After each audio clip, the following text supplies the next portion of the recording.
Bueno, muy buenas tardes. Estamos transitando las 17ª Jornadas Nacionales y 12ª Jornadas Latinoamericanas de Investigación y Crítica Teatral, AINCRIT 2026, cuyo desarrollo se lleva adelante tanto de manera presencial como virtual del 4 al 9 de mayo. Bienvenidos y bienvenidas compañeras que van a realizar su exposición en esta mesa. Las voy a presentar y después les voy a dar la palabra a cada una. Eh, Le damos la bienvenida a Milena Braxiali Escalada de la Universidad Nacional de Mar del Plata, que nos va a compartir su tema Alfonsina Storni y su teatro para las infancias. También a Laura Daniela Cornejo y Jessica Lourdes Orellana de la Universidad Provincial de Córdoba, cuyo tema es Pedagogía de la propulsión hacia una poética colectiva. Yamila Grandi, de la Universidad Nacional de San Luis, cuyo tema es Nombrar el vacío, palabra y derechos humanos en un mismo árbol verde. También le damos la bienvenida a Silvina Mañueco, de la UNA, cuyo tema es Memoria e Historia en Jerónima, representaciones del pasado, violencia estatal y disputas por la memoria en el cine y el teatro. Quien les habla, Miriam Corsi, coordina la mesa y agradecemos a todas las personas que nos están viendo en este momento y que nos van a acompañar con estas presentaciones. Bueno, bienvenidas compañeras y vamos a dar en primera instancia la palabra a Milena Braxiali Escalada. Bueno, muchas gracias, bienvenidas a todas, gracias por compartir este momento, muy contenta de estar en esta mesa de Ainkin. Mi trabajo, como dijeron recién, se llama Alfonsina Storni y su teatro para las infancias, y voy a leer para tratar de ajustarme al tiempo. La figura de Alfonsina Storni ha sido recuperada en los últimos años por una parte de la crítica que se ha ocupado de correrla del pedestal de poetisa trágica y sufriente por amor, para estudiarla en toda su vasta dimensión de mujer polémica y escritora de vanguardia, cuestionadora de los roles de género, irónica y exploradora también de diversos géneros literarios. Dentro de esta vasta producción, sus crónicas más combativas no habían sido tan exploradas como sus libros de poemas. Por debajo, incluso de su rol de cronista, aparece su vinculación con el teatro. Y dentro de este gran grupo de textos, más marginal aún, es el texto escrito por Alfonsina para un público infantil, en general realizado también por niños y niñas. Lo que se engloba como teatro infantil dentro de la producción de Storni corresponde a 6 piezas que la autora dejara inéditas tras su muerte y que habían sido creadas exclusivamente para su trabajo en el Instituto de Teatro Infantil Labardén, cuya cátedra de declamación había sido creada específicamente para ella en 1921 a instancias de su amigo Giusti y del concejal Villarreal. Del resto de su obra teatral, la más memorable es, por supuesto, El amo del mundo, estrenada en el Teatro Cervantes en 1927 y bajada de cartel 3 días después por toda una serie de críticas que llevaron a Alfonsina a defenderse, tanto con un artículo en La Nación como un tiempo después en la revista Nosotros bajo el título Entre telones de un estreno. Esta pieza de marcado tema feminista y llamada originalmente Dos mujeres no es la única pieza de Alfonsina, sino que a ella se le suman por lo menos 4 obras más, las dos farsas pirotécnicas, La debilidad de Mr. Douglas e Intermedio poético. Con esta sucinta presentación, lo que quiero dejar en claro es que el teatro no fue un hecho menor para la vida de Alfonsina, siempre recordada por poeta y en menor medida por cronista. La voluntad escrituraria de la autora fue absoluta. De hecho, incursionó también en el cuento, pero el teatro tiene además un plus, porque se vincula con su infancia, con una etapa fundante de su formación, emancipación, empoderamiento y con la historia de su madre. Cuando Alfonsina era chica, cuentan sus biógrafos, partió de la casa materna con una compañía de teatro con la que recorrió durante un año Santa Fe, Córdoba, Mendoza, Santiago del Estero y Tucumán. Después contará que durante ese periodo representó Espectros de Ibsen, La loca de la casa de Pérez Galdós y Los muertos de Florencio Sánchez. Para ese entonces vivía en Rosario. Su padre, abatido por el alcohol y las crisis tras malos negocios, ya había muerto, y Alfonsina desde muy pequeña debía trabajar en las más bajas actividades para sobrevivir junto a su familia. Como narra Josefina Delgado, En 1907 llega a Rosario la compañía de Manuel Cordero, un director de teatro que recorre las provincias con su pequeño grupo. Va a representar, porque es Semana Santa, los cuadros de la Pasión. Paulina Martignoni, la madre de Alfonsina, toma contacto con la compañía y le asignan el papel de María Magdalena. Como relata Delgado, cuentan algunos amigos de Alfonsina que cuando Paulina ensayaba sus parlamentos, su hija, ya de 15 años, la observaba con ojos encendidos. La madre, notando el entusiasmo de la hija, había sugerido que interpretara ella su papel, pero esta idea fue desestimada por el director porque no era verosímil la corta edad de la intérprete. 2 días antes del estreno, sin embargo, se enferma la responsable de interpretar a San Juan Evangelista. Alfonsina sabe de memoria todos los papeles y no le importa hacer de hombre. El diario local publica al día siguiente una crónica que pareciera estar escrita solo para elogiar su actuación. Al año siguiente la compañía regresa y le ofrecen un papel. Alfonsina se va, dejando atrás la casa de Rosario y a su familia. Este dato, además de curioso, evidencia la importancia del teatro en la vida de Alfonsina, la pasión compartida con su madre, los años de aprendizaje y emancipación adquiridos a través del teatro y sobre todo el conocimiento de la praxis escénica por su incipiente rol de actriz. Por cuestiones de tiempo hoy solo me detendré en una de sus piezas infantiles, Blanco, Negro, Blanco, para resaltar 3 aspectos en particular. Primero, el teatro como muestra elocuente de la construcción de Alfonsina como lectora. Lee para escribir, escribe sus lecturas de manera irreverente. Segundo, lo que más me interesa, el carácter precursoramente escénico por sobre lo textual de su teatro. Frente a una autora reconocida por su labor de declamadora y poeta, de la que se pudiera esperar un teatro de puro texto, en esta pieza que vamos a analizar predomina una dramaturgia de carácter escénico sorprendente que sin duda se relaciona con el carácter de artista integral de Alfonsina, entre otras cosas compone las canciones, letra y música para los espectáculos, pero también con aquella experiencia juvenil como actriz, lo que sin dudas le otorgó un saber escénico que dejó huellas en su cuerpo como resultado de su propia praxis teatral. Por último, el teatro infantil como instaurador de su concepción sobre la infancia. No hay subestimación, prevalece el juego y el desafío, el teatro es para los niños, pero también realizado por ellos. Estas 3 aristas que intentaré mostrar brevemente en esta pieza dan cuenta una y otra vez de la nota distintiva que caracteriza a Alfonsina en toda su producción, su condición vanguardista, innovadora e irreverente con respecto al contexto del que emerge y en el que se mueve. 1. Escribo teatro para mostrar cómo leo, o mejor dicho, leo para escribir y escribo como quiero.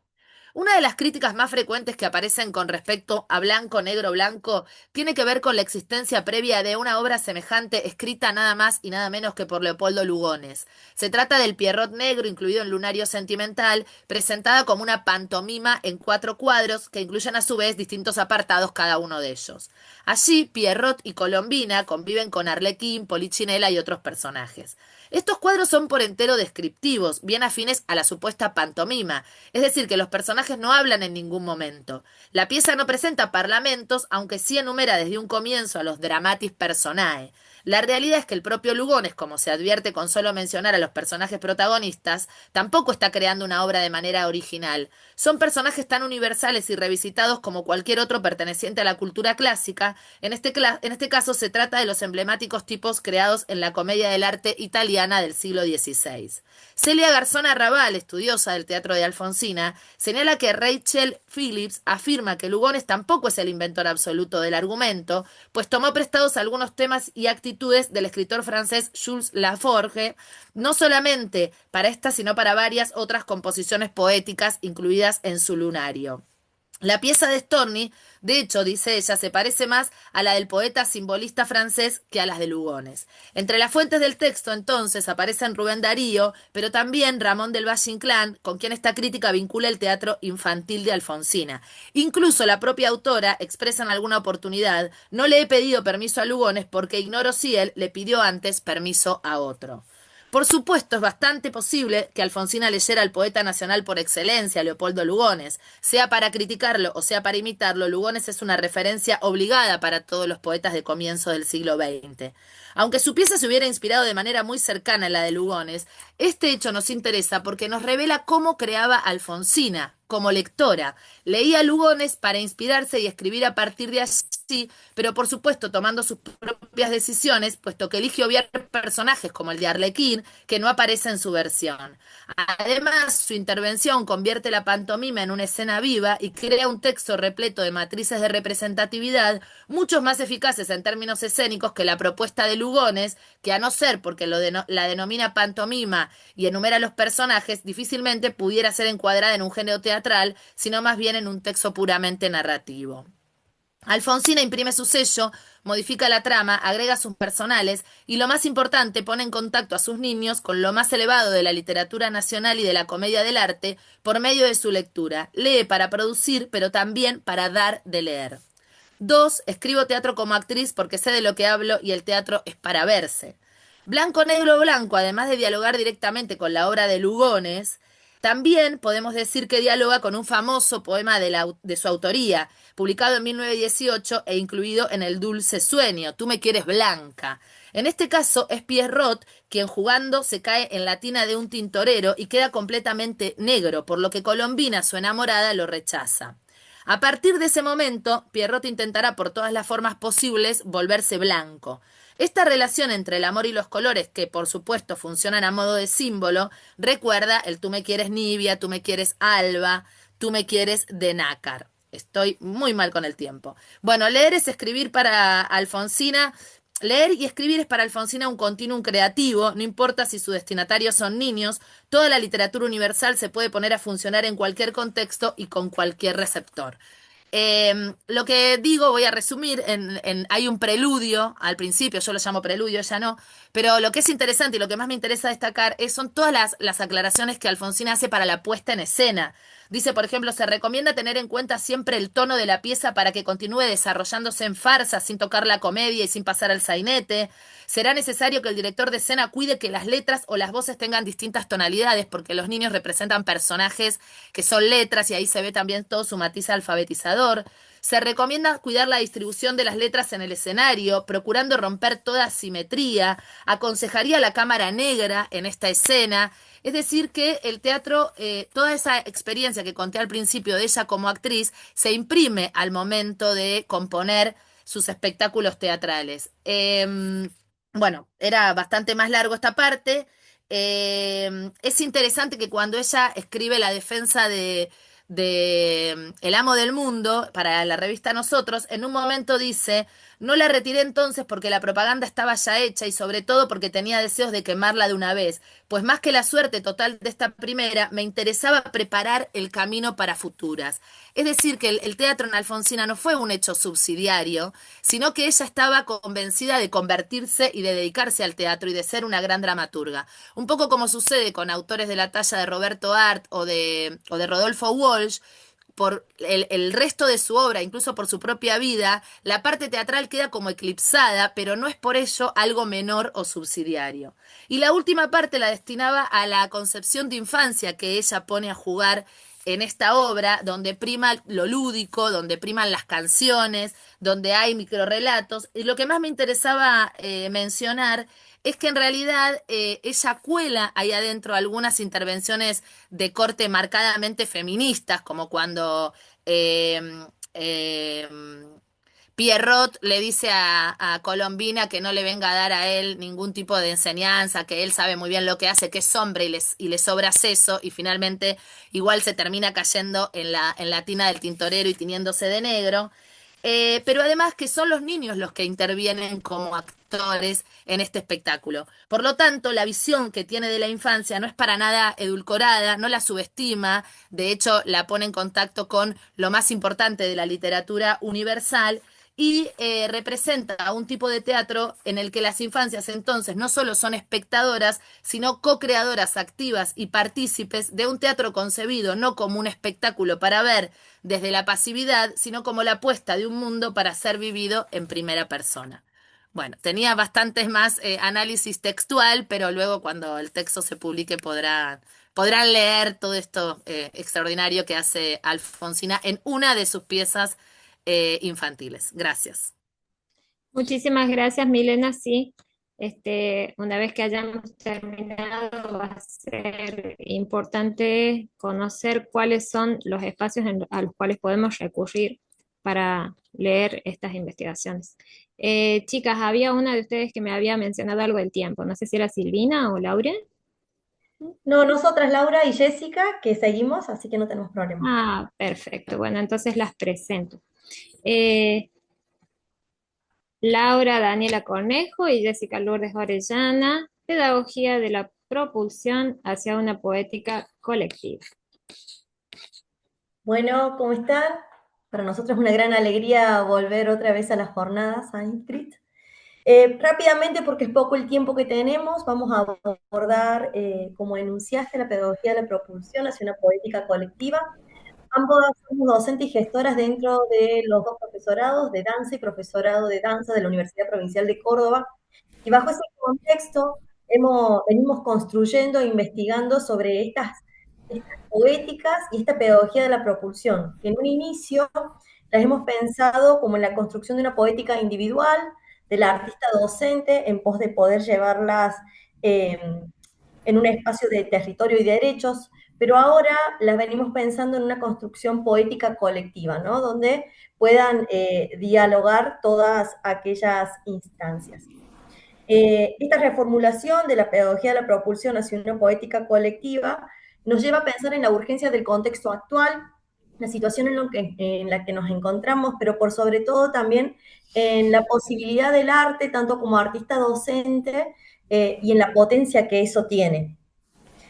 Para esta ponencia hemos tenido en cuenta tres espacios: la memoria, el territorio y los derechos, para poder construir a partir de ahí este camino, si se quiere.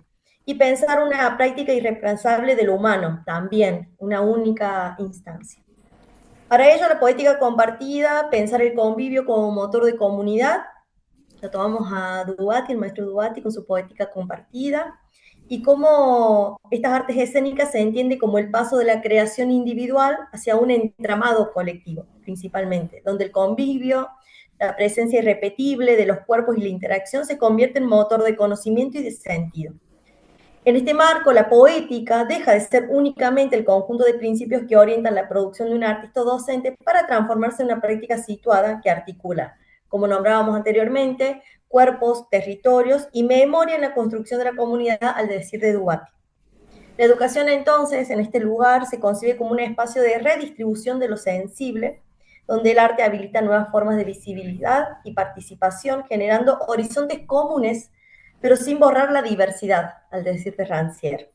De este modo también ponemos en diálogo a Rodolfo Kusch, pensador latinoamericano, Rita Segato también, que vienen a construir desde un lugar situado, desde un territorio nombrado. Kusch habla de los pies gravitados a este suelo, desde allí se genera el conocimiento. Estos fueron lugares desde donde hemos partido para pensar una poética compartida que se funda en la praxis corporal y convivencial. Jessy. Bueno, como estamos pensando, ¿no? Nosotros venimos hace muchos años con nuestra investigación sobre la pedagogía de la propulsión, que por suerte hemos podido publicar, y como ahora con la urgencia del contexto que venimos atravesando, veíamos como docentes la necesidad de pensar en lo colectivo, y entonces queríamos traer un poco nuestra cocina, digamos, de clases, que pueda llegar a inspirar a futuros docentes o a los docentes, que nos permita trabajar con estas consignas de sensibilización ciudadana y poética colectiva. Y acá quería compartirle dos ejemplos. Una que trabajamos puntualmente es a través del sensorium y la inspiración en Pina Bausch. Se los voy a leer para que sea cortito. Un ejemplo de esta perspectiva, ¿no? Pensando en consignas que nos permitan sensibilizarnos, vamos a inspirarnos en Pina Bausch, quien se pregunta no tanto cómo se mueve el cuerpo, sino por qué se mueve el cuerpo. Cada gesto realizado en el espacio es propio y singular. Si un cuerpo hace el mar, ese mar no es cualquier mar, sino mi mar. Cuando ese gesto se cruza con los mares de otras personas, se produce un entramado colectivo que recuerda al coro griego, donde las voces individuales se entrelazan para generar una voz común, potente y plural. El valor del coro radica en que no se borran las diferencias, sino que se articula una polifonía que sostiene la comunidad. Así la poética compartida se despliega como un laboratorio de lo común donde la praxis artística articula diversidad y escucha. Acá trabajamos con Rita Segato también para poder analizar el trabajo colectivo, generando códigos colectivos que fortalezcan la convivencia y la ciudadanía cultural.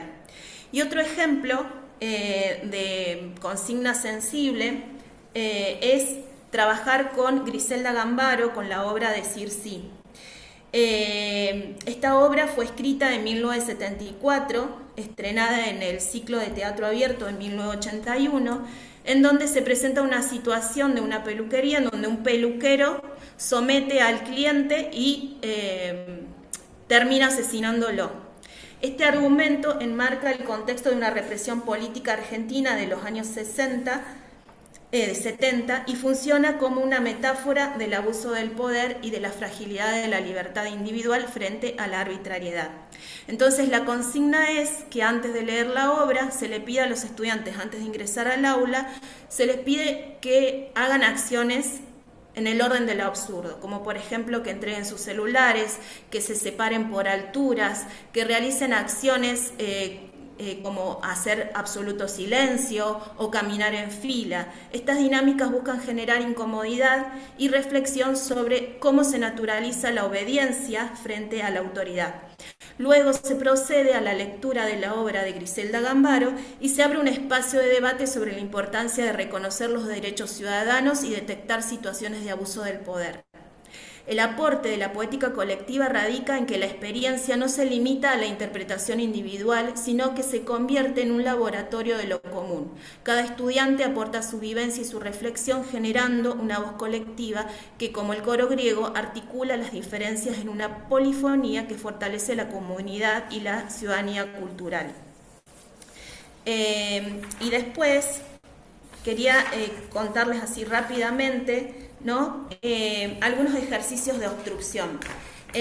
Pensamos a estas consignas paisajes, como lo habíamos planteado en nuestras presentaciones anteriores. Ahora estamos hablando con consignas de sensibilización y pensamos a la consigna como una obstrucción capaz de generar un devenir en términos de Rancière.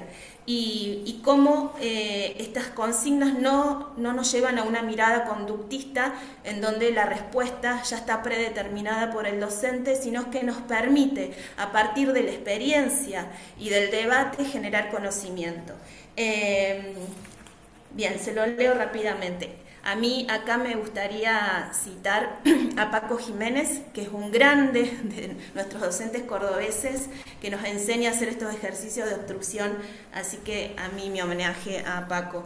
La consigna, pensada en el ejercicio de obstrucción, se concibe como un dispositivo pedagógico que interrumpe la linealidad de la tarea y desarma la expectativa de un resultado correcto. Su objetivo no es garantizar el éxito ni la eficacia, sino abrir un campo de experiencia donde lo imprevisto, la duda, la incertidumbre se conviertan en motores de conocimiento. Y ahí pensaba que nosotros podemos, como docentes, para corrernos de nuestra poética personal, cómo habilitar que se puedan generar esas poéticas de los estudiantes sin que sean predeterminadas por nosotros. Y después, bueno, si quieres seguir, Laura. Y me parece importante remarcar lo que está nombrando Jessie, porque justamente la pedagogía de la propulsión, que es de donde planteamos nuestra propuesta, nuestra hipótesis, se funda en el convivio, en lo aurático, lo rizomático, lo escénico y lo corpóreo. Y desde este lugar se propone a un docente artista que sea sensible y permeable a su vez. Si se enriquece por la poética colectiva, desplaza el foco de lo individual, que es un poco lo que viene nombrando Jessie, para construir un lugar comunitario del conocimiento y también un lugar de la diversidad, pero con un motor o un eje que es el respeto. Por otro lado, este espacio que vamos a generar se convierte en un laboratorio de lo común, una instancia de cocina de lo común, en donde emergen nuevas posibilidades.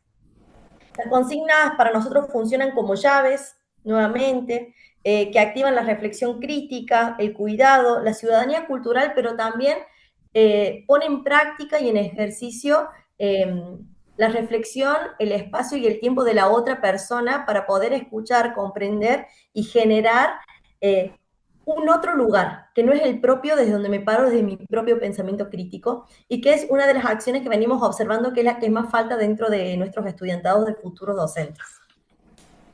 En relación a eso, pensamos aportes y horizontes. La pedagogía de la propulsión se plantea como una reformulación que desplaza la poética individual del docente artística hacia una poética colectiva. Y en este convivio, en este lugar, en este cuerpo y en este territorio, al decir de Kush, se va a nombrar, se va a decir, se va a sentir, se va a existir, digamos, desde cada lugar. Ningún lugar va a ser igual al otro, porque cada lugar va a tener sus necesidades, sus situaciones, sus lugares de inflexión. Entonces también lo que hace que sea una diversidad poética, artística. Donde el convivio del cuerpo y el territorio se convierten en motores de conocimiento vivo, y al decir, bueno, de Rancière y Dubati, Kush y Segato, la propuesta enciende la educación como un laboratorio de lo común, capaz de redistribuir lo sensible y articular la diversidad sin borrarla, sino dando un lugar donde se nombra. Entre sus aportes centrales de esta propuesta que venimos a traer, destacamos la noción de consigna como obstrucción, que es lo que nombraba recién Jessie, que habilita la experiencia más allá de lo correcto, activa la imaginación y la reexistencia. Genera un dispositivo pedagógico que es concreto. Esto para nosotros forma una herramienta principal en nuestro hacer docente, a través de las biografías escolares, en deriva, consignas inspiradas, bueno, en grandes trabajadoras de la danza como Pina Bausch, los juegos de simulación ciudadana, esto que pone en situación Jessie, ¿no? Con los ejercicios que nombrabas recién, y que interpelan cuerpo, memoria y derecho. Nos vuelven a poner en lugar haciendo vívido, y no solamente desde la teoría, ¿no? Habitar desde el cuerpo. Por otro lado, la idea de grupo como condición de posibilidad, al decir de Pavlovsky, donde la tarea cobra sentido solo en la construcción colectiva, y la incorporación de la contrapedagogía de la crueldad de Segato y la perspectiva de Susie Shock, que invitan a desmontar la violencia y poner de moda la afectividad y el amor como una construcción pedagógica que marca diferencia y construye desde otra dimensión. Sí, ahí es interesante que Susie Shock menciona con respecto a la palabra resistencia, que va a decir, bueno, resistencia es una palabra pasiva, en donde, bueno, yo también estoy cansada de resistir, pensemos en reexistir, y no hay nada mejor que poner de moda el amor y la afectividad como bandera y en estos momentos tan violentos. Ahí nos avisa Miriam de que nos queda un minuto, Jessie, así que Sí. vamos, si querés, a la última para poder redondear la idea. Si vamos juntas, como vos quieras. Sí. Bueno, así para poder La otra, resumir. Jessie, la última. Sí, La otra. ahí está. Bueno, para poder resumir, pensamos en que el aula se convierta en este laboratorio de lo común, en donde se desplaza la poética individual hacia la poética colectiva, la educación como laboratorio de lo común, en donde hacemos foco en el convivio, en el cuerpo, en el territorio y donde la experiencia genera conocimiento. La consigna, como mencionamos recién, como obstrucción que habilita experiencias y no resultados correctos. Dispositivos pedagógicos como trabajamos con biografías escolares que nos llevan a la deriva, con consignas inspiradas en Pina Bausch. Pensamos en buscar siempre materiales que sean sensibles y de gran calidad artística para potenciar nuestras consignas. Y muy importante, ¿no? Que como lo plantea Pavlovsky, para que haya tarea tiene que haber grupo, y desde ahí sentamos la base de lo que pensamos que es esencial en esta poética compartida. Si quieres seguir vos, Lau, para terminar. Sí, los horizontes futuros a nosotras nos puso en situación de dejar de pensar esta pedagogía de la propulsión como una construcción individual de la propia poética para poder mirar, nada, que muta hacia lo colectivo como una necesidad, como una construcción de contexto.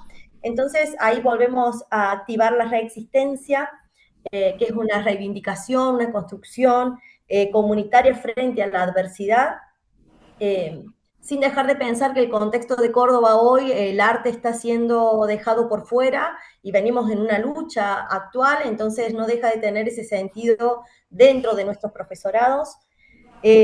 Aula y escena como espacio de ciudadanía cultural, a veces se toma solo como mero entretenimiento y esa ha sido una de las discusiones hacia los diseños curriculares actuales, el lugar del arte dentro de la construcción ciudadana, entonces cambiar el foco también desde adentro para concientizar. La utopía como motor de imaginación política, al decir de Galeano, y bueno, que lo nombrábamos recién de Shock, poder pensar la afectividad y el amor como contenidos transversales, no de un lugar romántico, sino de un lugar de afectación, ¿no? La afectividad desde la afectación. Así que desde allí nuestro aporte. Muchísimas gracias. Muchísimas gracias a ustedes, chicas. Muy interesante el trabajo. Ya en un ratito, si nos queda un poco de tiempo, con alguna de ustedes vamos a hacer algunas preguntitas. Eh, Pasamos ahora a la presentación de Yamila Grandi, que nos visita desde la Universidad Nacional de San Luis. Tema: nombrar el vacío, palabra y derechos humanos en un mismo árbol verde.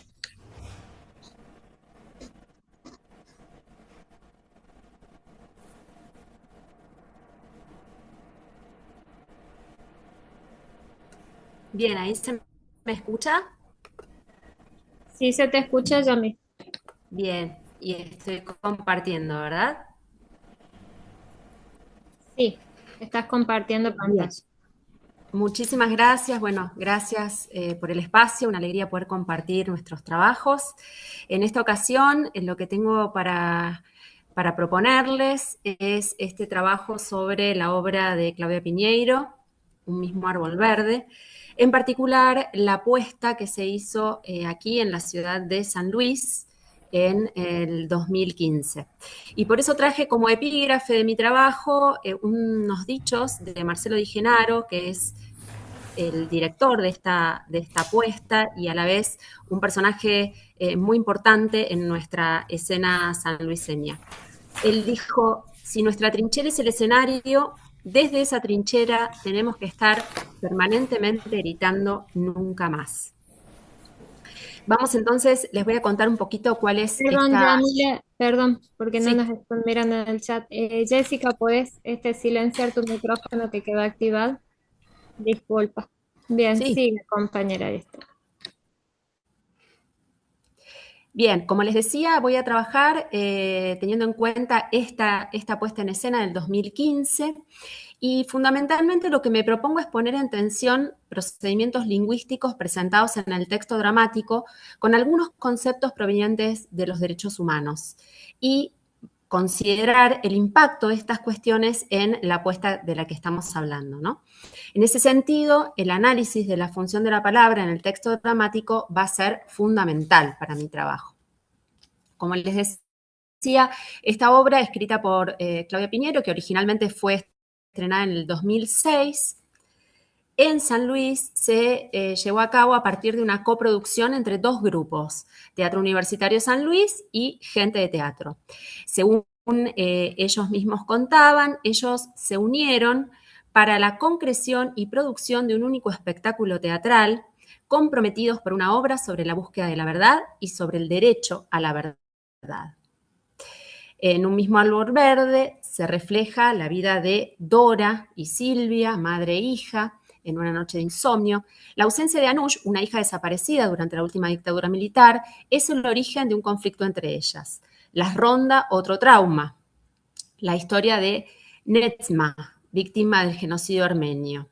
Silvia es una abogada a punto de presentar una demanda por el derecho a la verdad sobre el genocidio del pueblo armenio. Esa es su lucha, donde pone su fuerza y su pasión, pero Dora la ignora, desvaloriza sus intentos y no cree que su hija consiga nada de lo que se propone. Efectivamente, en esta obra se entrelazan, podríamos decir, al día de hoy 2 genocidios, uno que tuvo que ver con el genocidio armenio y otro que tuvo que ver con la última dictadura cívico-militar. Entonces, este hecho tiene un contenido histórico, estos 2 acontecimientos que acabo de comentar. En el caso de lo referente al genocidio armenio, la obra, que toma hechos reales, está tomando elementos de un hecho que marcó precedentes de justicia argentina. La justicia argentina hizo lugar a la demanda por el derecho a la verdad que promovió Gregorio Arabedián, argentino, nativo, hijo de Obanes Arabedián y Luisa Bersumián, ante la negación sistemática del Estado de Turquía del genocidio cometido contra el pueblo armenio durante los años 1915 y 1923, entre cuyas víctimas se encontraban su familia paterna y materna, radicados en Palú y Centur respectivamente. Se trata de una resolución inédita y promisoria, y toda vez que se aplica el principio de jurisdicción universal para la investigación del delito de lesa humanidad, como es el genocidio, cometido fuera del territorio argentino. Es decir, que se trata de un acontecimiento jurídico muy importante. En ese sentido, vamos a ir ahora, teniendo en cuenta esto, ya a ingresar al análisis del texto dramático. Y vamos a ver un poquito esto de las funciones de la palabra y vamos a encontrarnos con que existe un conflicto entre decir y callar. Sin lugar a dudas, la organización de la trama de esta obra se encuentra enraizada en la vulneración de derechos, derivados, como dijimos, del genocidio armenio y la dictadura cívico-militar argentina. Y son estas vulneraciones las que dan lugar a las situaciones que viven los personajes, como así también su accionar. Los conflictos de vínculo entre madre e hija, producto de la desaparición forzada de Anush, los dolores que cada una de ellas experimentan de manera individual y su sentido de pertenencia colectiva debido a su historia familiar, como así también su patrón de comportamiento. La situación vivida por esta familia generó en nuestros personajes el conflicto entre decir y callar. El ejercicio de la palabra y el ejercicio del silencio. Mientras que Silvia encarna de 1000 maneras la pulsión por decir, su madre encuentra en el silencio el escondite ineficaz del dolor. Podríamos decir pulsión de vida, pulsión de muerte. Entonces, para iniciar nuestro análisis, vamos a notar algunas diferentes funciones que se le atribuyen a la palabra en este texto dramático. Por ejemplo, la palabra que al nombrar apropiadamente se torna verdad y consecuentemente justicia. Silvia dice, derecho a la verdad demando, nada más. Capaz nuestros paisanos creen que enloquecí y quiero recuperar el monte Arad. Solo la verdad, solo eso. Y que todos llamen a lo que pasó por su nombre, genocidio. La palabra como arma. Porque Silvia sabe usar las palabras para el propio beneficio, ¿no? Entonces, esa es su arma principal y la usa con eficacia. Por ejemplo, en un momento su madre, Dora, le dice, me volvés locas con tus cuentos.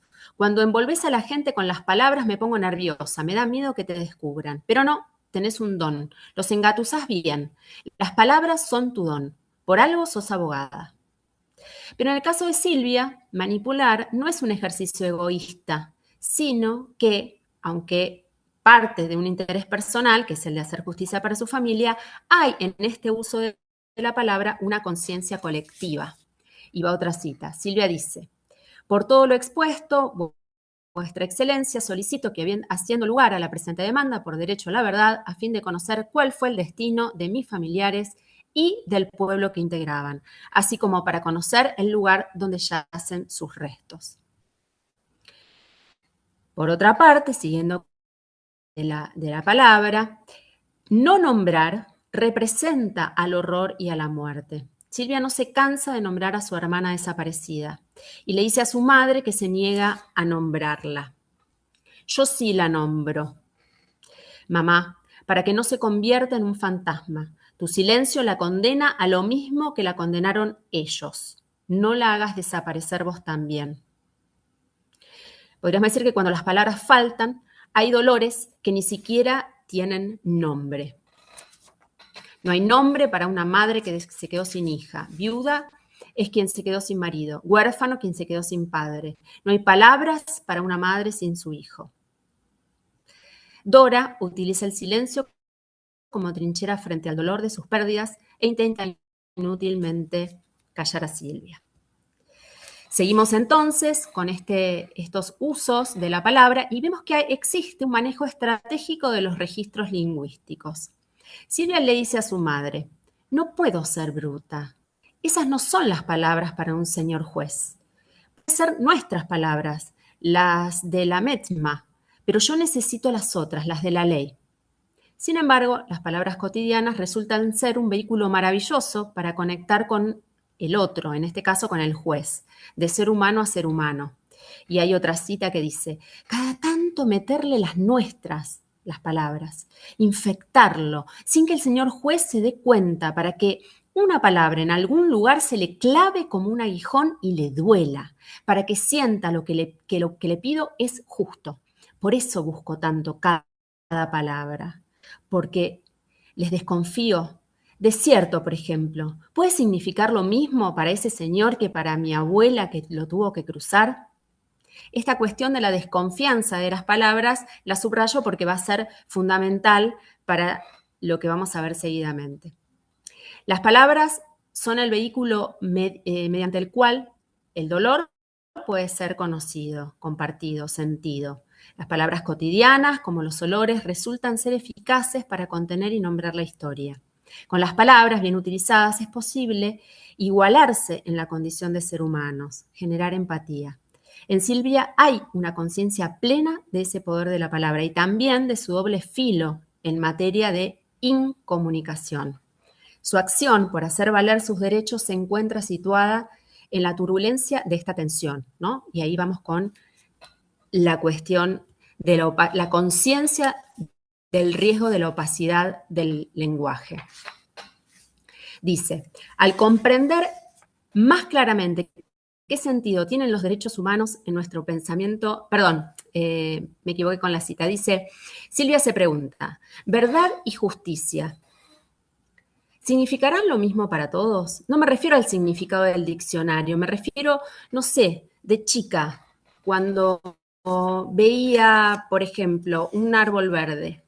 Lo veía y te decía, mamá, mira un árbol verde. Me contestabas, sí, un árbol verde. Pero yo no me quedaba tranquila porque no sabía si veías lo mismo que yo. Y no me importaba que dijeras árbol verde, porque las palabras eran las mismas, pero yo no podía asegurar que lo que vos veías y lo que yo veía eran la misma cosa. Esta cita es nodal para nuestro análisis. Su importancia se manifiesta desde el principio del texto dramático, dando lugar al título, ¿no? Un mismo árbol verde. Nos interpela. ¿Vemos todos el mismo árbol? ¿Acaso haya diferencias? ¿Acaso vacíos? El árbol que yo veo, el otro no lo ve. En materia de derechos humanos y especialmente en la crudeza de un genocidio, esta última posibilidad es sinónimo de horror. Tanto la ausencia de sentido puede dar lugar a la impunidad y la repetición. En efecto, el interés por los derechos humanos resulta ser proporcional a su vulneración histórica. Y aquí nos vamos a meter entonces con algunas cuestiones asociadas con los derechos humanos.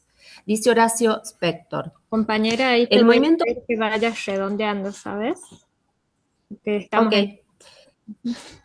Bien. Entonces, el movimiento por los derechos humanos que surge a la escala internacional luego de la Segunda Guerra Mundial. Es decir, aparece la necesidad de generar un lenguaje común que van a ser los derechos humanos como una suerte de espacio donde se pueda considerar que todos estamos hablando de lo mismo, que todos podemos reconocer las mismas cosas. Y en ese sentido, y para ir ya cerrando, hablamos de la necesidad de ejercer la empatía en esta necesidad de tener un espacio compartido a través de los derechos humanos. En ese sentido, voy a cerrar contando cómo cuando se les preguntaba a los teatristas sanluiseños por qué habían elegido esta obra, nos decía Marcelo Di Genaro, ¿por qué no hacer esta obra en San Luis? Es justamente desde este lugar, desde que queremos reivindicar esa palabra. Y para cerrar, decir que tenemos hoy en este contexto la necesidad de ser un bosque.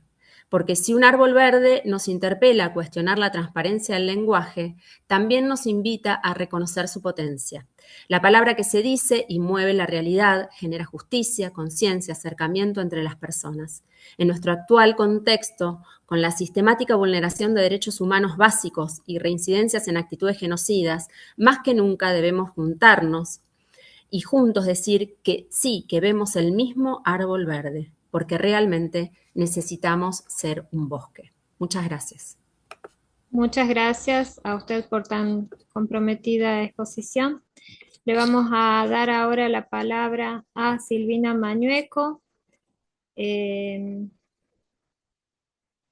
Muchas gracias. Memoria e historia en Jerónima, representaciones del pasado, violencia estatal y disputas por la memoria en el cine y el teatro.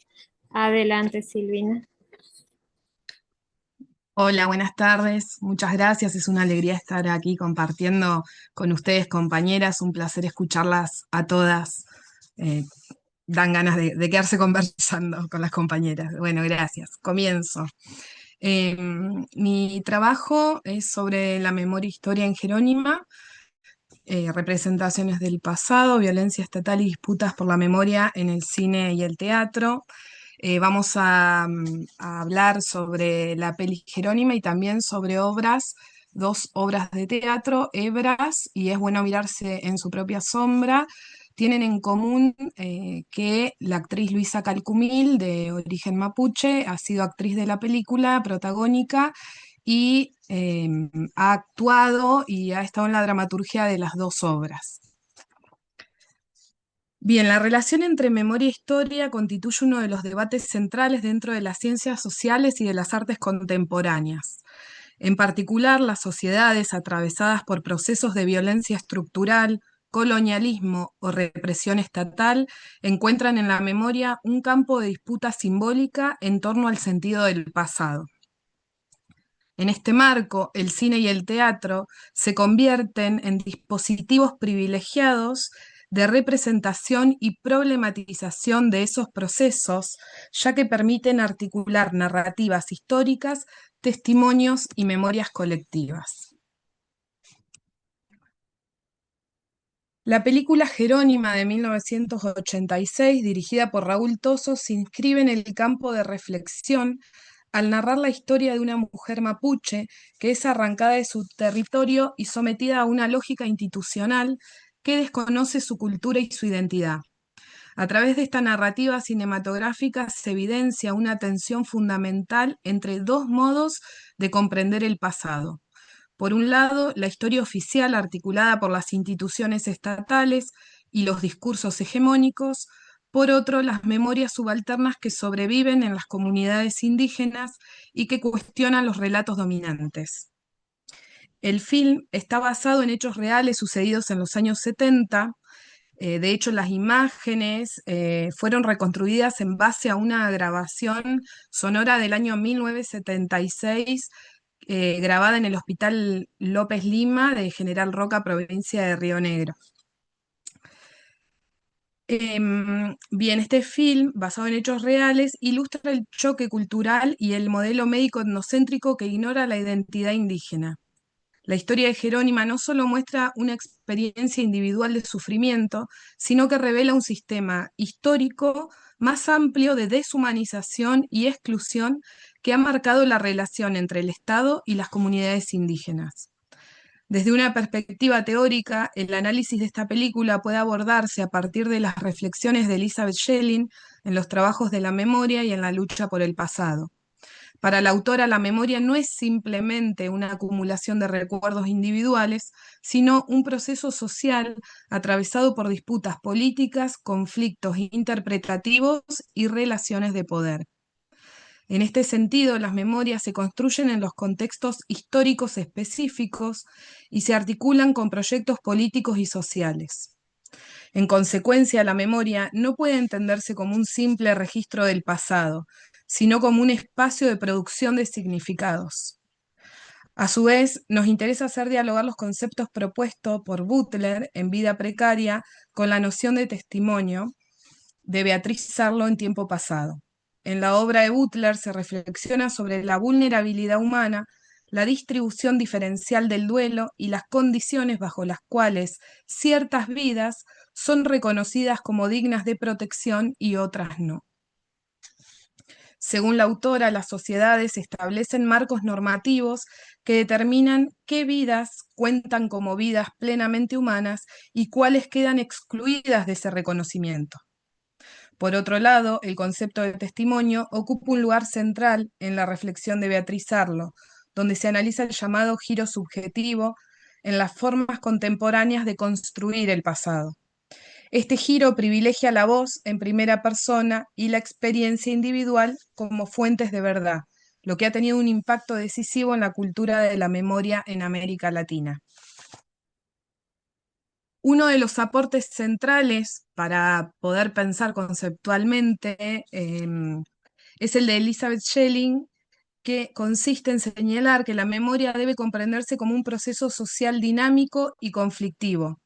Para la autora, las memorias no constituyen simples recuerdos del pasado, sino interpretaciones situadas que se construyen desde el presente en función de proyectos futuros. En este sentido, las memorias se encuentran atravesadas por disputas políticas y simbólicas. Schelling sostiene que la memoria implica una relación temporal compleja entre el pasado, el presente y el futuro. En efecto, los actores sociales activan ciertos recuerdos del pasado en función de las necesidades del presente y de las expectativas que proyectan hacia el futuro. Por ello, la memoria no puede entenderse como una reconstrucción neutral de los hechos, sino como una práctica social cargada de sentidos. Desde esta perspectiva, la memoria se diferencia de la historia en varios aspectos. Mientras la historia busca reconstruir el pasado a través de métodos críticos y fuentes documentales, la memoria se vincula con experiencias vividas, testimonios y procesos de identificación colectiva. La historia pretende producir un conocimiento sistemático del pasado, mientras que la memoria se relaciona con la experiencia subjetiva y con las luchas por el reconocimiento. Sin embargo, esta distinción no implica que memoria e historia sean ámbitos completamente separados. Por el contrario, ambas dimensiones se interrelacionan constantemente. Las memorias colectivas influyen en las interpretaciones históricas y al mismo tiempo los discursos historiográficos pueden legitimar o cuestionar determinadas memorias sociales. En este sentido, Schelling afirma que el espacio de la memoria es un campo de lucha política en el que distintos actores buscan imponer sus interpretaciones del pasado. Estas disputas se manifiestan en diferentes ámbitos, como las conmemoraciones públicas, los discursos institucionales y las representaciones culturales. La película Jerónima puede analizarse precisamente desde esta perspectiva, como un espacio narrativo en el que se confrontan diferentes memorias y representaciones históricas. La problemática de la memoria en Jerónima también se relaciona con la cuestión de la identidad y el reconocimiento. Las memorias colectivas desempeñan un papel fundamental en la construcción de identidades sociales, ya que permiten a los grupos elaborar narrativas sobre su pasado y su lugar en el mundo. Para las comunidades indígenas, la recuperación de la memoria histórica constituye una dimensión central de las luchas por el reconocimiento cultural y los derechos territoriales. Estas memorias permiten cuestionar las narrativas dominantes y reivindicar formas de comprender la historia. Disculpen, está mi perrita acá haciendo algunos ruidos, dando el presente. A Jerónima, las autoridades la internan en un hospital para ayudarla, entre comillas, separándola de sus hijos y forzándola a abandonar sus costumbres. Ella cae en depresión y al reingresar enferma, muere junto a sus hijos por la pérdida de identidad y autonomía. Ambientada en 1976, la cinta critica la transculturación forzada, donde el progreso occidental destruye la estructura vital indígena. Nadie le preguntó qué era lo mejor para ella. Explora la infancia invisibilizada, no alineada con la Convención de los Derechos del Niño, sino basada en valores mapuches y conexión con la naturaleza, opuesta a la escolarización estatal. Evoca la represión estatal y la pérdida de identidad similar a desapariciones de la dictadura cívico-militar. En este sentido, la película puede interpretarse como una intervención política en el campo de la memoria. Al narrar la historia de Jerónima, el film contribuye a visibilizar una experiencia histórica que ha sido sistemáticamente excluida de los relatos oficiales. Las interpretaciones del pasado influyen en la forma en que las sociedades se imaginan a sí mismas y en las expectativas que proyectan hacia el futuro. En este sentido, la recuperación de memorias subalternas puede contribuir a cuestionar las narrativas dominantes y ampliar el campo de la memoria colectiva. Al visibilizar experiencias históricas marginadas, estas memorias permiten repensar las identidades nacionales y abrir nuevas posibilidades de reconocimiento y justicia. Las obras de Luisa Calcumil, es bueno mirarse en su propia sombra, y Hebras, que Hebras fue escrita y actuada junto a Valeria Fidel, otra actriz rionegrina, dialogan profundamente con los debates contemporáneos sobre memoria, historia e identidad, al igual que el análisis sobre la película Jerónima. Estas piezas teatrales funcionan como dispositivos de resistencia contra la invisibilización de las identidades indígenas y de las memorias subalternas. Las obras de Calcumil operan como espacio de disputa simbólica frente a los relatos hegemónicos, tal como plantea Schelling. En Es bueno mirarse en su propia sombra, el personaje de Doña Herminda encarna la lucha por el reconocimiento y la dignidad frente a la discriminación estatal y patronal que despoja a las comunidades de su tierra y su pasado. De manera similar, Hebras explora la violencia psiquiátrica y el desarraigo de dos mujeres, una huinca y una mapuche, cuyos universos se encuentran en la solidaridad y la reconstrucción de su propia historia, transformando el dolor en un acto colectivo de memoria. Retomando la noción de Butler sobre la vida precaria, tanto en Jerónima como en las obras de Calcumil, se evidencia una distribución diferencial del reconocimiento. Mientras que el Estado o los sectores hegemónicos imponen una lógica que invalida la cultura indígena, Calcumil reacciona poniendo en su propio cuerpo en escena como instrumento de verdad. En Hebras, la metáfora del tejido es central. Estos hilos son mis venas, esta hebra mi memoria. Lo que conecta la experiencia íntima con la historia social, convirtiendo el acto teatral en un ejercicio de restitución de la identidad negada. Y una cuestión más en relación a pensar el espacio como espacio de reconstrucción, pensar el cine y el teatro como herramientas para visibilizar lo que la historia oficial ha marginado. Beatriz Sarlo en 2005 señala el valor del giro subjetivo y la primera persona como fuentes de verdad. Las obras de Luisa hacen precisamente eso al utilizar relatos basados en su propia cosmovisión y en la de sus ancestros, convirtiendo el teatro en una práctica social cargada de sentido. A través de la ritualidad y la conexión con la naturaleza, sus personajes no solo narran un pasado doloroso, sino que afirman una presencia viva que cuestiona los sistemas de exclusión, transformando la escena en un territorio donde la memoria se milita y se reconstruye diariamente.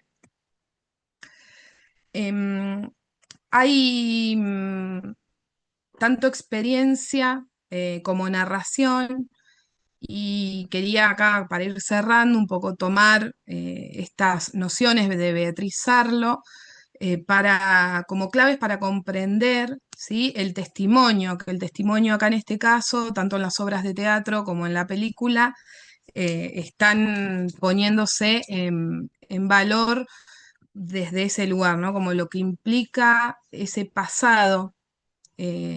Solo se vuelve inteligible a través de las formas discursivas que lo organizan y le otorgan sentido.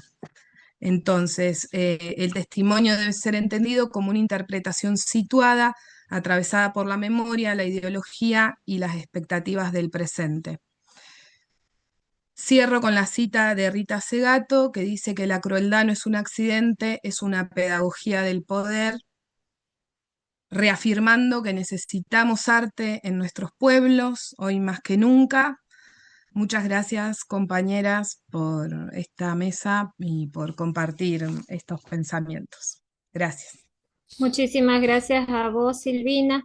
Bien, entonces para que nos vamos despidiendo, yo les voy a pedir en, en un minutito o muy breve que cada una nos cuente, justamente de atrás para adelante, empezamos con Silvina, teniendo en cuenta que los intereses investigativos se gestan mucho tiempo atrás, es que nos podrían contar brevemente en unos minutitos si detectan un punto significativo al que podrían reconocer como el motor de estas investigaciones.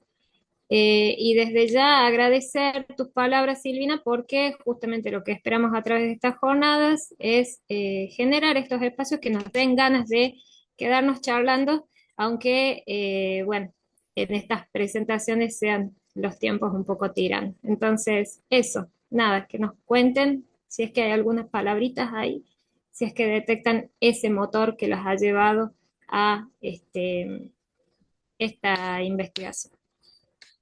Bueno, gracias Miriam, muchas gracias. Qué pregunta, creo que hay muchos motores, ¿no? Que nos movilizan. Particularmente, creo que algo de la observación y la escucha a mi gente, a nuestra gente, ha sido mi motor, me refiero a nuestra gente como a mi comunidad, a mi familia teatrera, de artistas visuales, de cineastas, que, que han ido caminando conmigo. Yo tuve la oportunidad de trabajar durante 7 años con Luisa Calcumil, con el grupo Mingas, que estuvimos haciendo un proceso de teatro antropológico, y creo que eso también de algún modo me hizo mirar con otros ojos la historia yo soy neuquina, de Neuquén Capital, la historia de mi valle, la historia de la cordillera del sur, y entender también a la cultura mapuche desde otro lugar, y también llenarme de preguntas. Entonces, creo que el motor siempre tiene que ver con una sensibilidad y con un otro, con un otra que nos hace existir, que nos da esa existencia, y cómo hay que cuidar esos espacios de cuidar nuestra propia existencia y la de los otros. Eh, bueno, ahí creo que Qué podemos bello, estar. gracias. Silvina, bien, le damos la palabra a Yamila. También brevemente nos cuentes un poquito cuál es la inspiración de esta investigación, teniendo en cuenta los tiempos, ¿no?, que nos corren. Bueno, en este trabajo se aunan dos vertientes que para mí vienen siendo muy importantes en los últimos ya 10 años de trabajo, que tiene que ver con los derechos humanos y con el teatro sanluiseño. Hace 10 años que yo estoy radicada en la provincia de San Luis y estoy muy abocada a visibilizar las producciones locales y a reivindicar también no solo el talento, sino el compromiso que históricamente ha tenido el teatro de esta provincia. Así que es cortito lo mío. Gracias, muchas gracias. Muchísimas gracias. Y bueno, Laura, que ahí, bueno, sabemos que el aula es, Sí, para nosotros la importancia, en este caso que somos docentes formadoras de formadores, que son quienes van a ingresar, es un engranaje principal, ¿no? Del artista docente dentro de la sociedad directa. Entonces, desde ese lugar, como constructo poético, urgente, en nuestro caso, del decir, ¿no? Y del pensamiento crítico. Para nosotras ha sido ese un motor importante de sentido de pertenencia en primera instancia por parte de estudiantes, ¿no? De reconocerse no solamente que voy a ser un docente, sino de ser un artista comprometido, activo social. Eso nos ha venido a nosotros a modificar con el cambio constante, ¿no? De generaciones y contextuales sociales. Eso nos fue mutando a generar otras maneras, otras herramientas, otro dispositivo para que emerja eso que urge hoy en cada territorio, territorio corporal, vamos a hablar de un territorio corporal, pero también de un territorio compartido situado, que hace que se ponga, ¿no?, sobre la mesa lo que necesitamos y que también genere un poco de pensamiento crítico y reflexión y tensión hacia adentro de las aulas, ¿no? Como la necesidad de lo sensible. Creo que hay algo que estuvimos en común en esta mesa que me parece preciosa, no sé si se dio porque se dio o estuvo muy pensada, que tiene que ver con la memoria, que tiene que ver con la necesidad de la multiplicidad de voces, que tiene que ver con lo sensible y que tiene que ver con lo poético, ¿no? Como núcleo de todas esas dimensiones, ¿no? Y bueno, y una responsabilidad compartida. A mí la verdad que me queda, las escuchaba a mis compañeras y decía, qué fuerte, ¿no? Que nos estén llamando desde diferentes formas de nombrar un mismo sentido. Creo que responde a un hoy, a este contexto y al lugar que estamos habitando. Muchas gracias, Laura. Bueno, y le damos finalmente la palabra a Milena. Bueno, gracias. En mi caso me dedico a trabajar teatro argentino hace mucho tiempo en el marco de una carrera de letras, así que primero era como darle lugar a un género, entre comillas, poco revisitado en ese ámbito, pero después me vi completamente atravesada por la experiencia de los últimos feminismos, por una deconstrucción, empecé a revisar cuáles eran mis objetos de estudio y ahí a través de una beca postdoc, empecé a investigar las primeras dramaturgas argentinas del siglo XIX. Y en ese afán empecé a revisar esto de quiénes escriben las historias teatrales o quiénes son las personas que aparecen ahí reivindicadas y quiénes quedan afuera, marginadas. Y empezaron a aparecer un montón de dramaturgas y bueno, avanzando, llegué a comienzos del siglo XX. Coordino también una colección muy hermosa que se llama Esa plaga de polleras, que está publicada por la editorial de la Universidad Nacional de Mar del Plata, y ahí aparece mucho Alfonsina, yo siempre en la parte pensando en el teatro, y también dentro del teatro esto, dentro de Alfonsina, que es una autora fascinante, dentro, ya su teatro es marginal y dentro de su teatro el teatro infantil es más marginal todavía. Entonces siempre estoy como buscando eso un poco para cuestionar el establecimiento de los cánones tradicionales y bueno, y un poco con Gambaro que habla de que las mujeres tienen que saltar de las rodillas del ventríloco para escribir su propio teatro, buscar estas mujeres que escribieron su propio teatro, que hicieron su propio teatro, que y bueno, tratar de recuperarlas y de ponerlas un poco en el centro de la atención que se merecen. Así que nada, fascinada siempre con Alfonsina, además de todo porque es una autora que me conmueve profundamente.